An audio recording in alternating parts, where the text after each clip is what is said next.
Hello mga manay! Welcome sa ating kusina. Ngayong araw, tara samahan niyo po ako dahil gagawa tayo ng dessert na magugustuhan po ninyo at pwedeng-pwede nyong pagkakitaan. Napakasarap na chocolate mousse cake. So dito hindi tayo magbe-bake. Kaya naman, subaybayan ninyo ng inyong matutunan. Grabe ang sarap nito. Para kang kumakain ng ice cream na cake. Balance na balance ang timpla at sure na pwede kang kumita. Kaya naman, tara na at atin ang umpisahan. So, dito nag-iisip ako mga manay kung ano talaga yung gagawin ko. At nakita ko meron akong fudge chocolate. Kaya naman, nilabas ko na yung aking mga natirang pinagtabasan sa aking ginawang cake. Nakalagay ito sa freezer mga manay. Kaya naman, tumatagal talaga siya. At ngayon, naisipan ko ng gawing masarap na dessert para hindi po masayang. So, eto nga ang gagawin lang natin dito ay dudurugin lang natin to. So, nilipat ko siya sa isang malaking lagayan para mas madurog ko siya ng maayos. Ngayon, mga manay, pwede kayong gumamit ng mga fudgy bar, yung mga cake na biscuit na nabibili sa grocery kung tinatamad kayo or kung wala kayong mga gantong scrap na pinagtabasan sa ating cake. Kaysa masayang, gawin nating masarap na dessert at pwedeng-pwede pa natin pagkakitaan. At kapag ganito na, nadurog na natin, wala tayong ilalagay na kung ano. Kasi ayaw natin ang nakakaumay yung ating dessert. Kailangan sakto lang. Although ando na yung matamis, pero ayaw natin na isang kagat lang, ayaw mo nang kumain. So, eto gagamit ako ng mga tub. Ang cute neto mga manay kasi pwede siyang lagyan ng ice cream, mga cookies, at syempre itong ating gagawing cake. So, maglalagay lang ako ng sakto lang na dami. Hindi na ako dito nagtimbang at di na rin ako dito nagsukat. Bale, tansyahan na lang to mga manay. Tapos, gagamit ako ng yung aking mga cup. Ayan. Kailangan yung ilalim ay flat. Dinidikdik ko siya para masiksik. Pero kung ayaw nyo naman din pong siksikin, ay pwedeng-pwede rin naman. Pero dahil mahaba-haba yung aking oras, kaya ayan. Pinitpit ko na or siniksik ko na para mas pantay po. So, lalagyan ko muna lahat.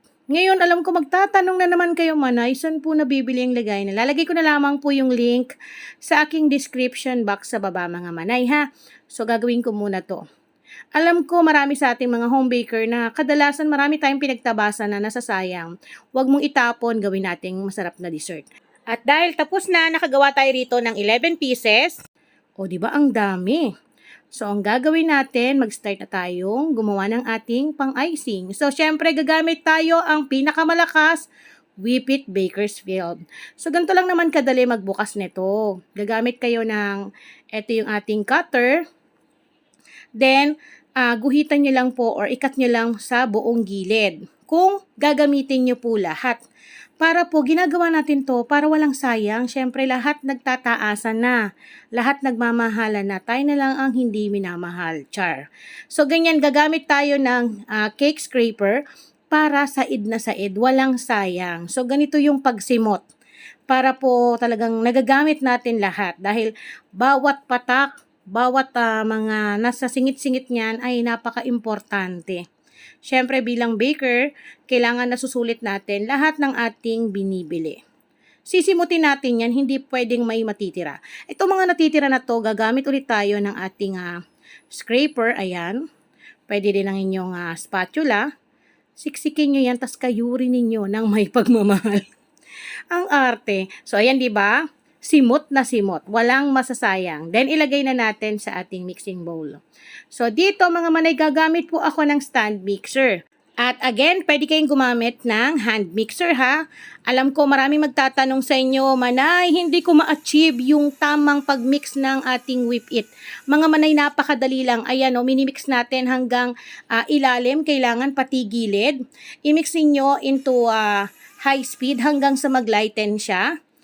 Tapos, lagi nyo pong i-scrape palibot para maiwasan natin na mayroong buo-buo. At kapag nag-lighten na siya in 2 minutes, dahan-dahan tayo maglalagay ng cold water na 1 cup. Pero kita ninyo, in-scrape ko pa rin po palibot hanggang sa mag-double volume po yan.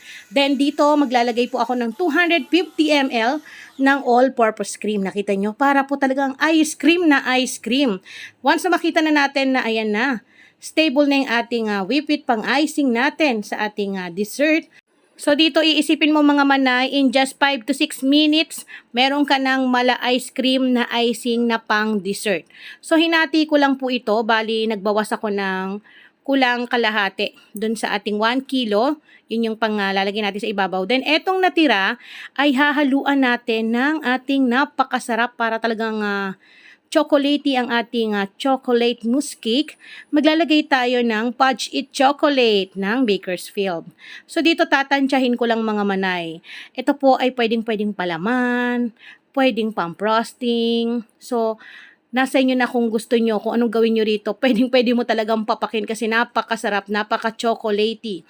So, naglagay lang ako rito ng 3/4 cup. Then, imimix lang natin. Ayan, hanggang sa maging, kumbaga, iisa na lang ang kulay gaya nito. So, may kita ninyo parang runny siya. Diba? Kasi naglagay tayo ng ating Fudge It Chocolate. Pero saktong-sakto lang yan mga manay. Kasi kapag yan ay na-chiller, talagang sundae ice cream ang inyong malalasahan na dessert na cake. Then, naglagay ako kada tub ng 1 cup. So, sinusukat ko para po pantay pare-parehas. Kasi alam mo na, baka mamaya may magsabi, bakit dun sa kabila maraming laman. So, sinukat ko talaga, by 1 cup po talaga, para po pare-parehas, walang mag-aaway. Charis. So, ayan, dahil nalagyan ko na lahat ng tub, sinisiksik ko lang at tinatap ko ng 3 beses. Tapos, gamit ako ng spatula, pinapantay ko lang. Hindi naman totaling kailangan pakinisin mo yan kasi matatabunan pa yan ng ating didesign natin sa ibabaw.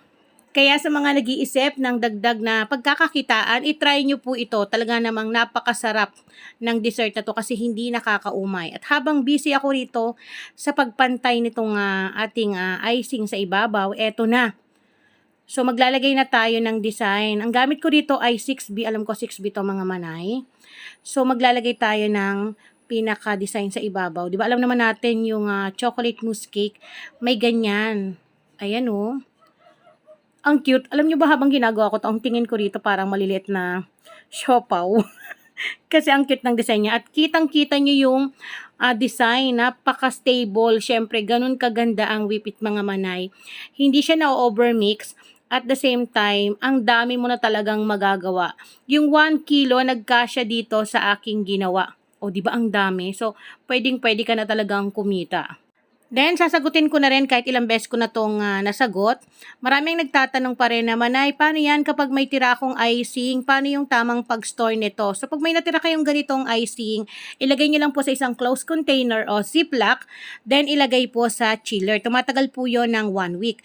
At kung meron naman kayong natira na whip it paste, yung hindi pa nami-mix, ilagay nyo lang po sa isang ziplock, then itago sa chiller, tumatagal naman po ng 2 weeks.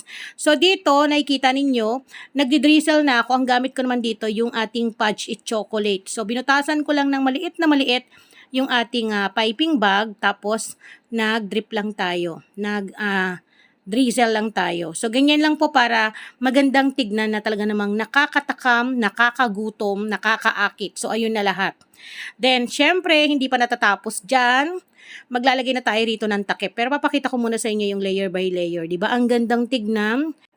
So, bale, ito nga po palang tub na gamit ko. Ang sukat nito mga manay ay 565 ml o diba ang laki na. At pwede nyo itong maibenta ng 120 to 150 pesos na pumupuhunan lang po to ng 80 pesos mahigit. So, dito maglalagay tayo ng ating label sticker. Ito po ay lalagay ko na lamang din po yung link sa description box sa baba sa mga magtatanong ng mga pajulit-julit na tanong dyan. Ayan, napaka-cute, diba? Napaka-elegant. Or pwede nyo yan lagyan ng sticker ninyo. Tapos, yun lang ang kagandahan dito. Kailangan matuto tayo mag-costing mga manay. Ha? Hindi kung ano yung sinabi ko, yun yung gagawin yung presyo. Kasi hindi po pare-parehas ang mga presyo ng ating mga napapamili. At dito, syempre, tatakamin ko na kayo dahil ito ay nilagay ko na sa chiller. Itong isa na to dahil talagang para sa akin to. Dahil deserve ko to. Char. Grabe. Ba't ganun no? Pag nag-crave tayo, tapos sabihin natin, deserve mo yan, deserve mo yan. Tapos pag tumataba ka na, hindi mo deserve yan. Grabe naman kasi talaga mga manay, di ba? Kapag mahilig ka sa mga ganitong dessert, sino bang hindi aayaw? Talagang sisimutin mo sa sarap. So, ayan siya. Hanggang dito na lang. Sana po ay inyong masundan. Paalam!